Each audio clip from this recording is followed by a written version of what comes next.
sommes donc mercredi, le 7 Nissan, bien sûr. Bien.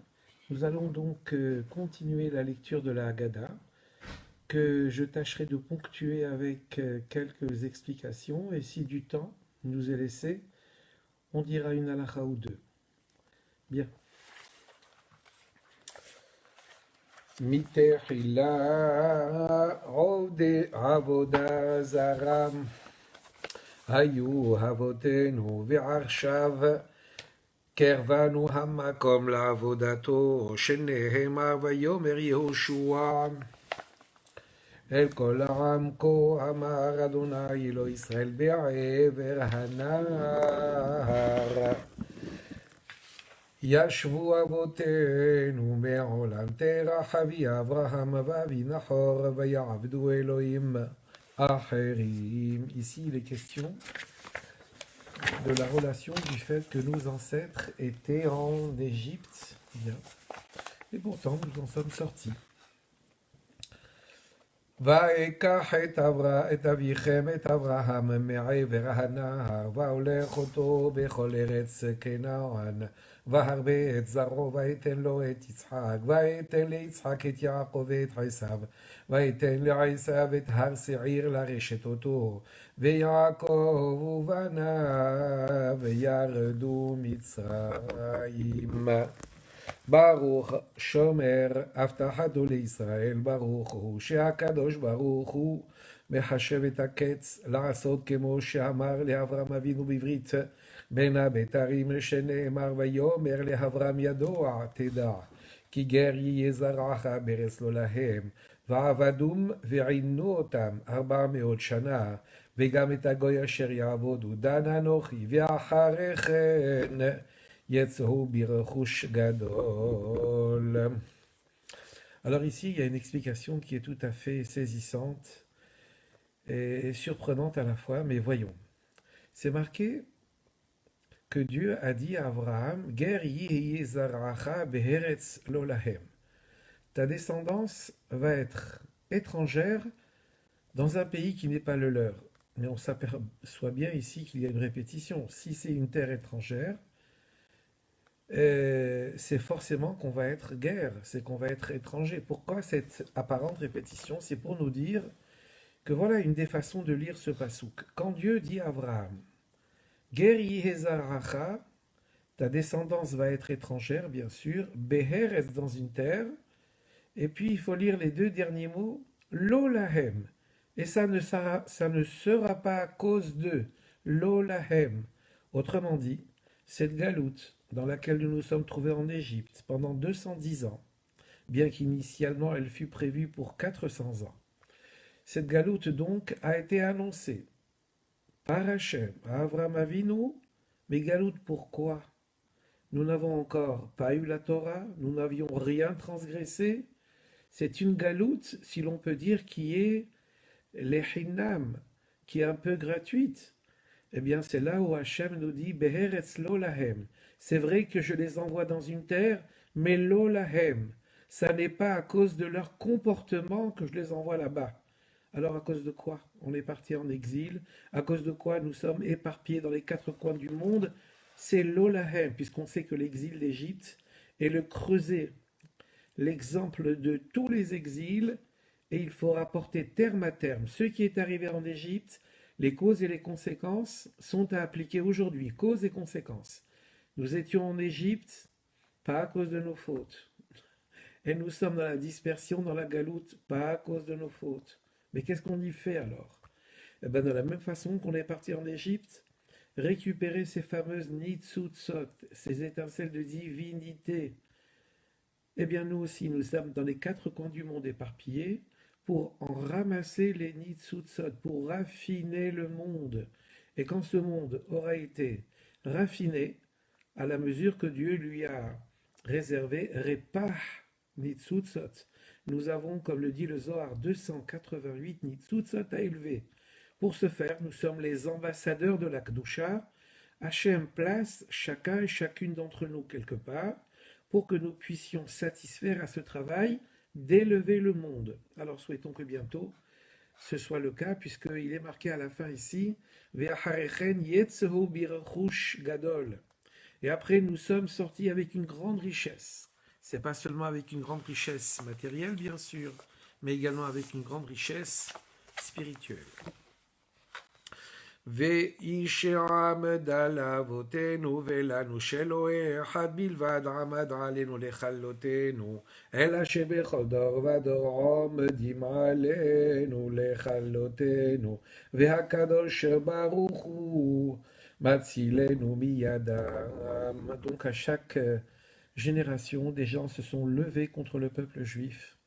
Et Hachem en a eu raison de tous. Ve'Hashem matzilenu miyadam. Vehi she'amda, on a commencé à dire Vehi she'amda. C'est elle qui nous a tenus. Qui elle? C'est la Emouna. C'est la Emouna qui nous a fait tenir en Égypte. C'est la Emouna qui nous a fait tenir dans toutes les difficultés. Et c'est peut-être et certainement aussi la Emouna qui nous tient dans ces moments compliqués, mais nous savons que nous en sortirons comme nous sommes sortis de toutes les épreuves. Et quand je dis nous, bien sûr, j'inclus le monde entier, parce que nous souhaitons bien sûr à tous nos concitoyens eh bien, d'avoir également une bonne santé.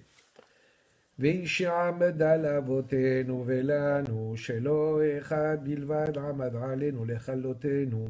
Bien, c'est ce qu'on vient de dire. צא ולמד מה ביקש לבן הארמי לעשות ליעקב אבינו, שפרעה לא גזר אלא על הזכרים, ולבן ביקש לעקור את הכל, שנאמר ארמי עובד אבי, וירד מצרימה, ויגור שם במתי מעט, וישם לגוי גדול, עצום ורב. Bien sûr que là où nous avons été, que ce soit Lavan, que ce soit l'Égypte, que ce soit Édom, bien sûr nous nous sommes toujours renforcés, toujours soutenus par notre Emouna et toujours appuyés sur notre Torah. וירד מצרים אנוס על פי הדיבור ויגור שם, מלמד שלא ירד להשתקע אלא לגור שם, שנאמר ויאמרו אל פרעה לגור בארץ בנו, כן יראה לצאן אשר לעבדיך, כי כבד הרעב בארץ כנען, ועתה ישבונה עבדיך בארץ גושן. Donc Dieu a suscité toute une succession d'événements. Nous n'avions plus de quoi manger en Égypte et nous avons été chassés d'un côté, ballottés de l'autre côté. Mais tout ça, c'est la volonté de Hachem, encore une fois, pour que nous allions là où nous devons aller pour ramasser ces fameuses nitzutzot. במתי מעט, כמו שנאמר בשבעים נפש ירדו אבותינו מצרימה, ועתה שמך אדוני אלוהיך ככוכבי השמיים לרוב. Nous étions 70 à descendre en Égypte, nous en sommes sortis 210 ans après, des millions, grâce à Dieu. Et Rachi nous apprendra que plus Paro avait peur qu'on se multiplie et plus Hachem nous multipliait. Bien.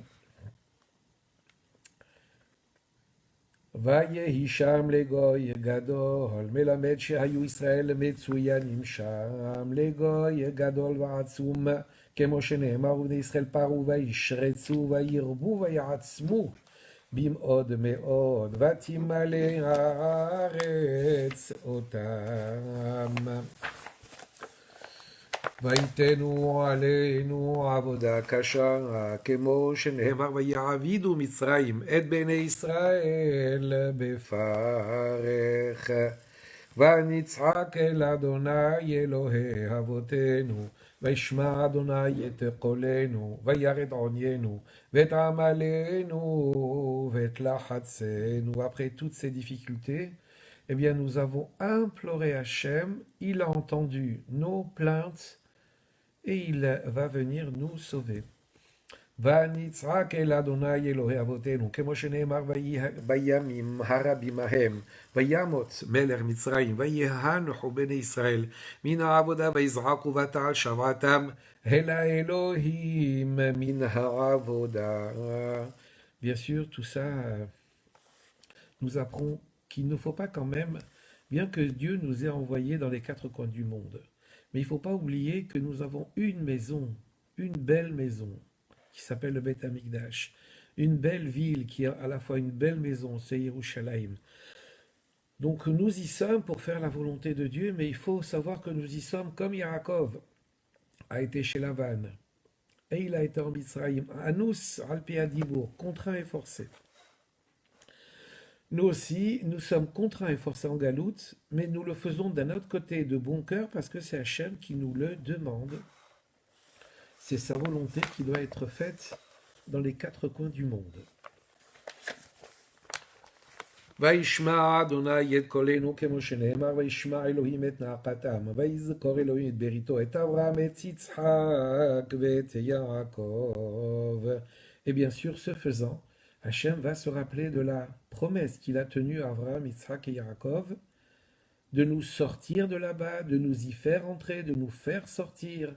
Eh bien, les Chachamim nous disent de la même façon que c'est Hachem qui nous a mis en Égypte et qui nous en a fait sortir, c'est lui qui nous a placés dans toutes les situations d'exil, c'est lui qui nous en a sortis et c'est lui qui nous sortira de cet exil, ce dernier exil, mais il faut il faut implorer Hachem. וירא את עוניינו זו פרישות דרך ארץ, כמו שנאמר, וירא אלוהים את בני ישראל, וידע אלוהים, ואת עמלנו אלו הבנים, כמו שנאמר, ויצו פרעה לכל עמו לאמור, כל הבן הילוד, היורה תשליכוהו, וכל הבת תחיון. Alors sur ce simple paragraphe-là, nous pouvons, pendant de longues minutes, nous arrêter. Par exemple, Vetam Alenu, notre grande fatigue en Égypte était non pas l'esclavage, Elohabanim, c'était les enfants qu'il fallait laisser et garder dans le droit chemin pour que la délivrance venant, ils puissent, comme ils l'ont fait, reconnaître Hachem lors de la traversée de la mer. Donc aussi maintenant, même si nous sommes dans les quatre coins du monde, veillons à l'éducation de nos enfants. Veillons à ce qu'ils s'asseyent sur des principes forts qui ont 3000 ans. Alors, nous étions en train d'expliquer quelle était donc la difficulté que nous avions en Égypte, c'était de faire attention à l'éducation de nos enfants. Et ici, il est marqué qu'un des décrets de Paro, à part qui est de jeter les enfants mâles dans le Nil, c'est marqué aussi Vechol Habat Tehayun. Et chaque fille juive, vous la ferez vivre, sous-entendu, à la mode égyptienne. Et c'est ça qui s'appelle l'assimilation. Il y a, à ce qu'à Dieu ne plaise, une mort physique, que Dieu nous préserve, et il y a une mort spirituelle. C'est l'assimilation, c'est ce que Paro avait voulu, c'est ce qu'il avait compris. C'est Vet Habat et Tehayun, laisser vivre les filles, c'était une partie de son décret. Laissez-les vivre à notre mode, à nous. Bien, on continue la lecture de la Haggadah, si vous voulez bien. Vet לחצנו זה הדחק כמו שנאמר, וגם ראיתי את הלחץ אשר מצרים לוחצים אותם. ויוציאנו אדוני ממצרים ביד חזקה ובזרוע נטויה ובמורא גדול ובוטות ובמופתים. ויוציאנו אדוני ממצרים לא על ידי מלאך ולא על ידי שרף ולא על ידי שליח אלא הקדוש ברוך הוא בכבודו ובעצמו, שנאמר ועברתי בארץ מצרים בלילה הזה והכיתי כל בכור בארץ מצרים מאדם ועד בהמה ובכל אלוהי מצרים מעשה שפטים אני אדוני. ועברתי בארץ מצרים אני ולא מלאך והכיתי כל בכור אני ולא שרף ובכל אלוהי מצרים ועשה שפטים אני ולא השליח אני אדוני אני ולא אחר. ביד חזקה זו הדבר, כמו שנאמר, הנה יד אדוני הויה במקנך, אשר בשדה בסוסים, בחמורים, בגמלים, בבקר ובצאן, דבר כבד מאוד, ובזרוע נטוים. זה החרב כמו שנאמר, וחרבו שלופה בידו, נטויה על ירושלים, ובמור הגדול זה גילוי שכינה, כמו שנאמר, או הניסה אלוהים לבוא לקחת לו גוי מקרב גוי, במסות, באותות ובמופתים ובמלחמה, וביד חזקה ובזרוע נטויה ובמוראים גדולים. ככל אשר עשה לכם אדוני אלוהיכם במצרים לעיניך. Ici aussi un très fort enseignement.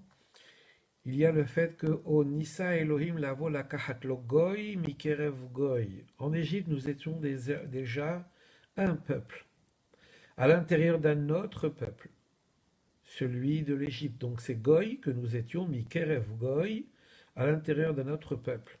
Le Chachamim explique ça par une jolie image et disent nous étions comme un embryon porté par sa maman. Cet embryon, c'est Goy, Mikerev, à l'intérieur des entrailles, Goy d'un autre peuple. Et pour que nous naissions, que nous soyons une entité bien séparée et bien à part, comme un enfant qui naît, il a fallu que nous coupions le cordon ombilical. Eh bien, ce cordon ombilical, c'était l'agneau pascal que nous avions offert. Et c'est lui qui nous a fait prendre conscience que nous devenions un peuple. Et donc, des fois, il faut se dire, est-ce que je suis attaché par un cordon ombilical dans le peuple au sein duquel je vis? Nous sommes ici en Australie, nous sommes en France, nous sommes là où nous avons été. Nous sommes dans un peuple, nous sommes Goy, nous sommes un peuple, nous, dans un peuple. Est-ce que le cordon ombilical qui nous lie à ce peuple-là, est-ce qu'il a tendance à diluer notre identité ou pas? Si oui, il faut couper le cordon ombilical et vivre d'une façon indépendante en tant que peuple juif que Dieu a choisi pour mener à bien son projet. Bien, voilà. ובאותות זה המטה כמו שנאמר, ואת המטה הזה תיקח בידיך, אשר תעשה בו את האותות. ובמופתים זה הדם כמו שנאמר, ונתתי מופתים בשמים ובארץ, דם ואש ותמרות עשן. דבר אחר ביד חזקה שתיים, ובזרוע נטויה שתיים, ובמור הגדול שתיים, ובאותות שתיים, ובמופתים שתיים. Voilà, nous continuons la lecture de la Gada. ואלו 10 מכות שהביא הקדוש ברוך הוא על המצרים במצרים, ואלו הן.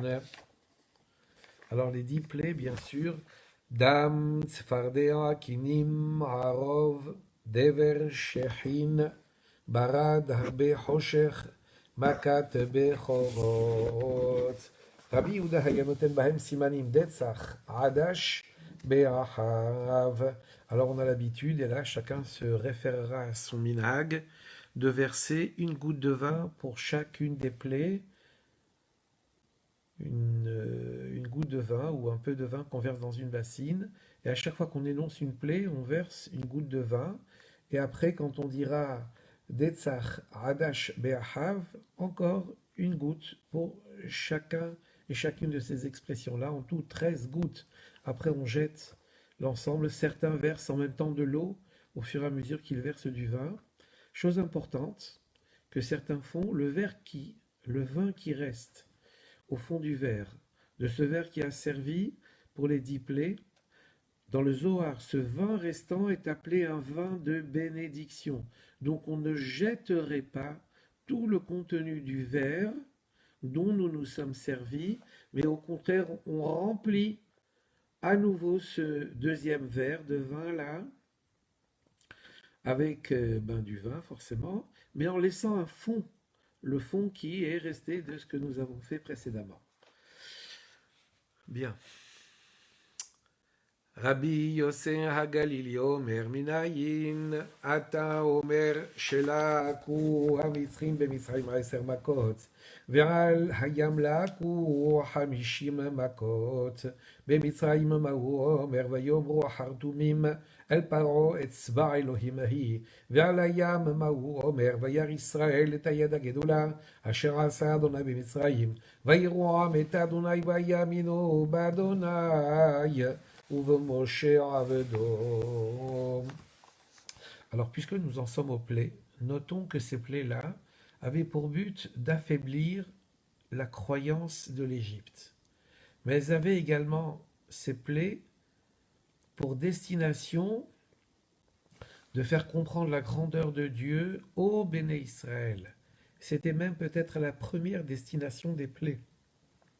Avant de briser l'Égypte, ses idoles, eh bien, Dieu a voulu faire comprendre combien il était prêt à faire de miracles et de prodiges pour sauver son peuple Israël.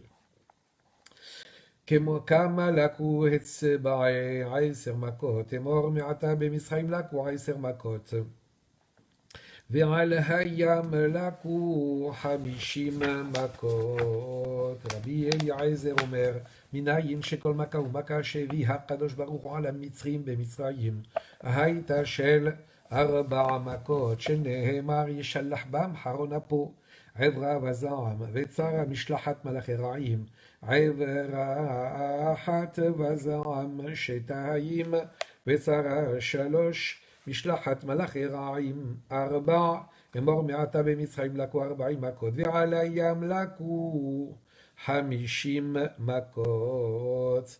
רבי עקיבא אומר, מניין שכל מכה ומכה שהביא הקדוש ברוך הוא על המצרים במצרים, הייתה של 5 מכות, שנאמר ישלח בם חרון אפו, עברה וזעם, וצרה משלחת מלאכי רעים, חרון אפו 1, עברה 2, וזעם 3, וצרה 4, משלחת מלאכי רעים 5, אמור מעתה במצרים לקו 50 מכות, ועל הים לקו 250 מכות. Voilà, si vous voulez bien, on va s'arrêter ici pour aujourd'hui. Je vous prie de m'excuser pour l'interruption qui a eu lieu. Je salue au passage les gens qui nous ont suivis, mon ami Nissim, Franji. Voilà, eh bien, je vous souhaite donc une bonne réflexion autour de ces quelques mots de Torah, de cette lecture de la Haggadah, que nous reprendrons avec l'aide de Dieu demain à 17h, en espérant cette fois-ci que la technique, que l'intendance suivra. Bonne soirée à tous.